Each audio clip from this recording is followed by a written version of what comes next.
Hola, soy Soledad Cecilia Pech, es un gusto saludarles. Hoy hablaremos de inductancia magnética. Sin más, comencemos.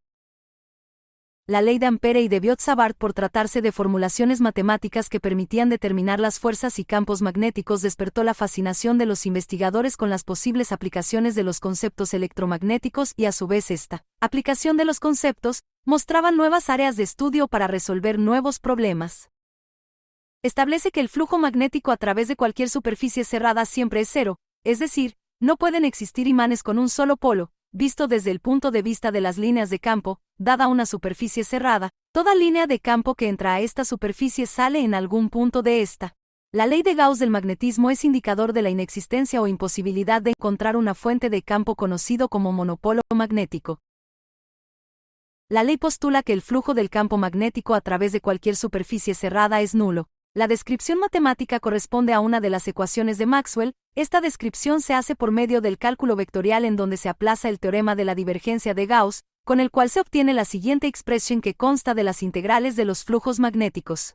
El significado geométrico de esta ecuación es que el flujo se anula para cualquier superficie cerrada, donde entran tantas líneas de campo como salen. Ello prohíbe que las líneas de campo sean abiertas, es decir, que comiencen o acaben en distintos puntos, ya que el flujo magnético alrededor de un extremo sería no nulo.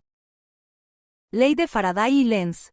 Todo cambio o variación del flujo o densidad de líneas del campo implica que la corriente que lo produce también se encuentra cambiando en intensidad, y se decir que existe un campo magnético que es móvil con el tiempo. Si a un campo magnético con estas características se le acerca un conductor que corta las líneas de campo mientras está inmerso en él, entonces produce en este una corriente inducida de acuerdo con la ley de inducción de Faraday. La corriente inducida es por tanto una corriente instantánea que adquiere un valor que depende del valor del campo magnético en ese instante, es decir, la corriente aparece en cierto valor solo mientras dura la variación del flujo magnético. En la electricidad se sabe que toda corriente eléctrica, y en particular la corriente inducida, tiene que estar asociada a una diferencia de potencial o voltaje. Entonces toda diferencia de potencial define un trabajo mecánico que está asociado a una fuerza que pone en movimiento a los electrones en un conductor. A este tipo de fuerzas generadas por una corriente inducida se le conoce como fuerza electromotriz inducida o corriente inducida en un conductor, y es igual al cambio del flujo magnético que lo atraviesa por unidad de tiempo. Esto se expresa en la siguiente ecuación. El sentido de la corriente inducida es tal que se opone a la variación del flujo que la produce. La ecuación que describe la ley de Faraday dice que un campo magnético variable en el tiempo producirá una diferencia de potencial, y esta está relacionada con un trabajo eléctrico, y este está asociado a aparición de un campo eléctrico, es decir, uno es consecuencia del otro, y por tanto eso conduce a la aparición de una fuerza electromotriz que mantiene una corriente eléctrica en un conductor.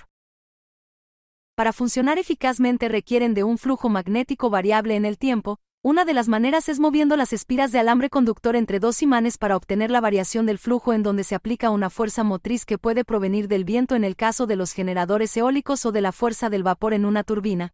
El principio de un generador eléctrico es el de una bobina inmersa en un campo magnético uniforme. Cuando la bobina gira por una acción mecánica, el flujo magnético que atraviesa el área de la bobina varía con el tiempo. Como se produce una variación del flujo magnético en el tiempo, se induce una corriente eléctrica sinusoidal en la espira que es recogida por algún medio en contacto con las espiras. Inductancia, energía magnética y circuitos. Uno de los científicos más importantes de Estados Unidos en lo que respecta al electromagnetismo fue Joseph Henry. Henry, en uno de sus experimentos, observó que al desplazarse un conductor en dirección perpendicular a las líneas de campo magnético, se generaba una diferencia de potencial o voltaje en los extremos del conductor. Esta diferencia de potencial está asociada a una corriente eléctrica, y una corriente eléctrica está asociada a cargas en movimiento debidas, es decir, por el efecto de la fuerza que ejerce el campo magnético sobre las cargas del conductor. Por otro lado, una partícula cargada acelerada genera su propio campo magnético variable. Entonces, esta generará un flujo magnético variable propio que inducirá una FEM a las partículas cargadas de sus alrededores. Este efecto se le conoce como autoinducción. A la unidad de inductancia se le llamó Henry o Henry en su honor. Autoinducciones.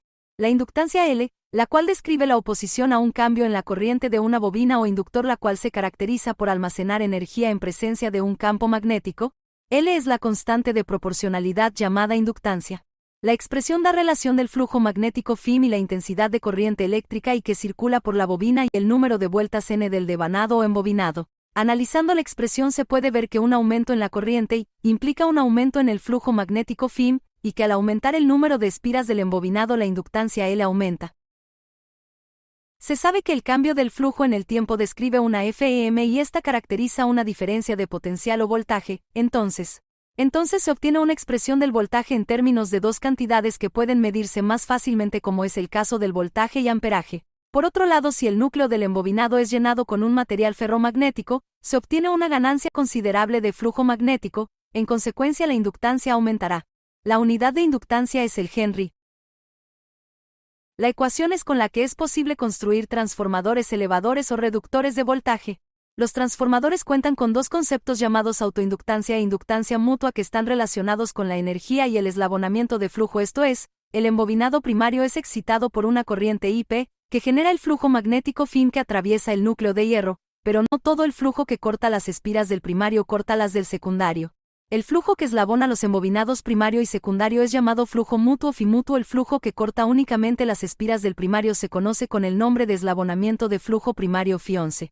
La autoinductancia se expresa por la siguiente ecuación. La energía magnética estará dada por la siguiente expresión con la inductancia despejada como esta en la siguiente ecuación. Entonces, cuando la corriente llega a su valor constante, es decir, d/diagonal t igual a 0, la entrada de potencia es nula. La energía suministrada al inductor es ocupada para establecer el campo magnético en y alrededor del inductor, en donde queda almacenada como una forma de energía potencial, mientras se mantenga la corriente. Cuando la corriente disminuye a 0, esta energía vuelve al circuito que la suministró. Si la corriente se interrumpe súbitamente abriendo un interruptor, la energía puede disiparse en un arco entre los contactos del interruptor. Inductancia mutua. Cuando se introduce un imán permanente por el interior de una bobina solenoide formado por un enrollado de alambre de cobre con núcleo de aire, el campo magnético del imán provoca en las espiras del alambre la aparición de una fuerza electromotriz, Fm, o flujo de corriente de electrones. Este fenómeno se conoce como inducción magnética.